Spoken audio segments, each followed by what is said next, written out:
अरावली पहाड़ काटे जा रहे हैं।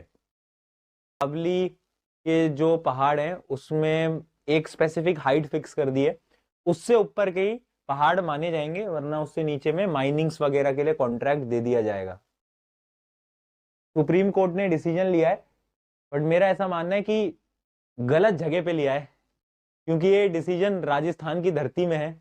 और राजस्थान के लोग, ये वो लोग हैं ना जो कि जमीन के लिए, पहाड़ों के लिए, वृक्ष के लिए और जंगलों के लिए, पशु पक्षियों के लिए जान तक दे देते हैं।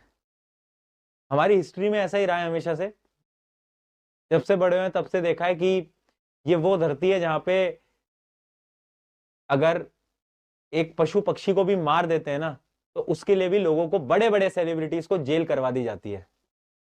तो ये तो बहुत बड़ा पहाड़ है, तो ये तो बहुत दूर की बात है, नॉट पॉसिबल।